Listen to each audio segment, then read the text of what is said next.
Welcome back to the deep dive. Today, we're not trying to cover a massive historical sweep or an entire country. We're zooming way in. Way in. We're focusing on a single, really vital segment of the Camino Portuguese interior, just 15.6 kilometers. That's right, the stretch from Porriño to Redondela. And our whole mission today is to show that, 15 kilometers is anything but a quick walk. Right. This short distance is like a masterclass in layered history. It's not just a path. It's a living timeline where ancient Rome, medieval pilgrimage, and, 21st century traffic all collide. That is the perfect way to frame it. Yeah. Because that friction starts immediately, right out of the gate. Once you leave Porriño, you pass the little Capilla das Angustias. And the sources all say the walk becomes, dangerous. They do. And for pilgrims, this is probably the most critical, practical warning of the day. You're very quickly forced onto the narrow shoulder of the National Road 550, the N550. And we're not talking about a quiet country track here. Not at all. This is high-speed vehicle traffic. You have to be extremely cautious. It's humbling, isn't it, to think that the same route that was probably safe and solitary for medieval travelers is now a high-risk highway shoulder. In a lot of places, the modern road was just built right on top of the original path. It was just the most logical, efficient route. So the N550 is kind of this necessary scar on the ancient trail. But there is an alternative, thankfully. The sources pointed out pretty quickly. Absolutely. And you really need to know this. There's a branch path that goes off sharply to the right. It was specifically made to let pilgrims get away from the worst of the traffic and the noise. To get a sense of that old tranquility. Exactly. Even here, in this really stressful section, you get a hint of the natural landscape. Right. The Lura River is mentioned as being almost hidden.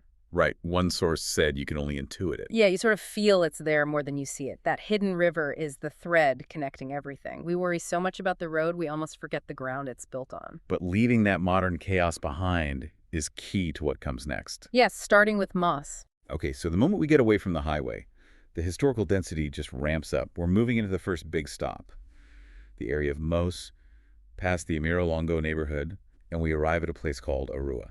And Arua is a big deal, historically speaking. It wasn't just some village. It used to be the municipal capital of Mos. And guiding us into this old capital is one of the most visible markers, Crucero dos Caballeros, the Cross of the Knights. Yes. The approach starts with a simple stone cross that says Camino de Santiago, which leads you onto the Calle de los Caballeros, and it all ends at this famous crucero. What makes this one so special? I mean, a crucero is a stone cross, but this one's different. This one is, it's a magnificent piece of local art from 1734. It's set apart by this beautiful iron grate that surrounds it, and it even has 2 lanterns. Wow. Those details tell you that local power, probably the nobility, they invested a lot to make this a prominent, enduring focal point. So once we're in Mos, past this elaborate cross, there are 2 other key architectural stops. Precisely. And they perfectly illustrate the different layers of time. First, you have the Church of Eulalia. Okay. Its current style is Baroque, but the foundation of the church itself goes all the way back to the 10th century, a direct link to the earliest medieval pilgrimages. 10 centuries of worship on that one spot. And what's the contrast to that? The Pazo dos Marqueses de Mos from the 17th century, the Pazo, or the manor house, gives you this window into the life of the local nobility who, ran the region for centuries. So in this one small area, we've got 10th century foundations and 18th century piety. You can really feel the history under your feet. And it only gets deeper. As we start a slight climb toward the Capilla de Santiago de Antes, we actually move from the medieval world back into Roman antiquity. This climb takes us to a monument that seems simple at first, but it's surrounded by this incredible oak grove, a carballada. The trees themselves feel ancient. They do, but the real historical blockbuster is the stone marker there. The Roman Miliario. The Roman Miliario. It's a stone column the Romans used to mark every 1,000 paces. Finding one still right there on the path is it's irrefutable proof of how long people have been walking this route. And this wasn't just some random artifact. This proves that the exact path we're on was part of a major Roman road. It was Via 19, the ancient road that connected Braga in modern Portugal, all the way up to Astorga. I mean, think about that. The same route that carried Roman soldiers and trade goods 2,000 years ago is the exact same line that carries pilgrims today. The Romans basically engineered the foundation for the Camino. They really did. It makes that panic on the N550 seem pretty temporary, doesn't it? It definitely grounds the experience. So after this historical peak, the landscape starts to shift again as we get closer to Redondela. Right, we enter an area called Villardin Festa, and the environment becomes dominated by these thick forests. But it's a different kind of forest, isn't it? We move from ancient oaks to pine and eucalyptus. Yes, the eucalyptus especially, which is an imported species. It signals the region's more recent forestry history. It's a beautiful transition, but it's another modern layer placed on top of the ancient route. Now, before we reach Redondela, we have to stop for what sounds like the most famous story of the whole walk. Ah, yes. The legendary place of Chandas Pipas. Chandas Pipas.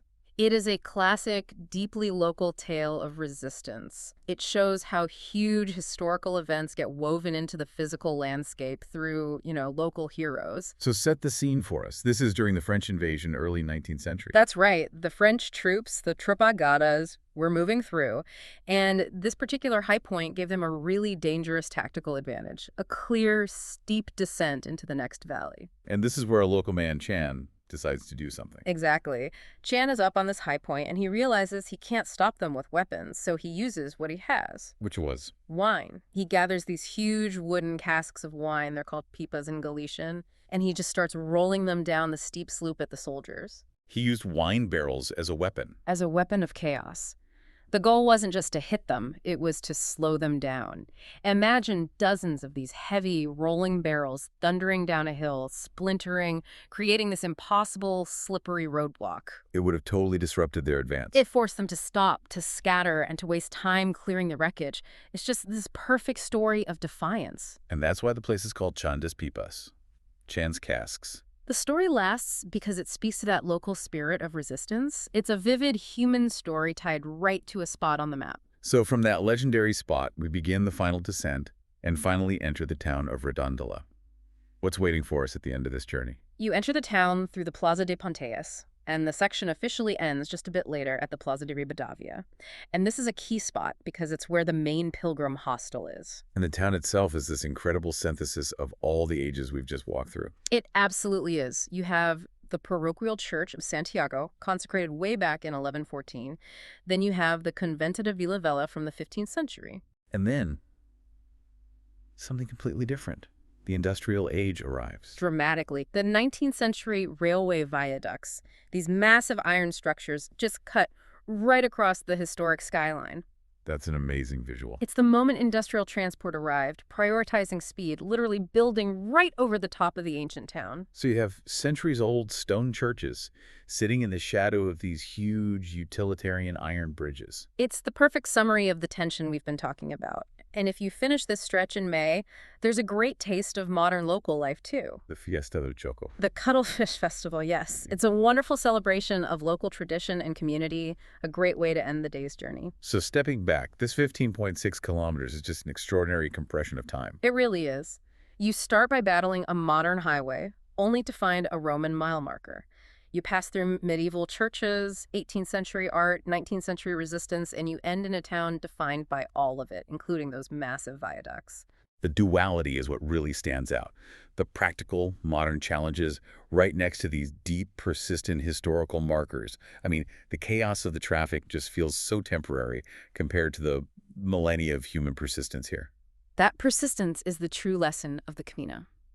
So we'll leave you with this final thought. Consider how the practical need for modern infrastructure, the N550, those huge railway viaducts, perpetually intersects and sometimes just clashes with the ancient spiritual paths they cross. And ask yourself, which of those layers of history, the temporary functional infrastructure or the persistent spiritual and legendary stories, which one do you think leaves the deepest impression on the land and on the travelers who pass through? We'll see you next time on The Deep Dive.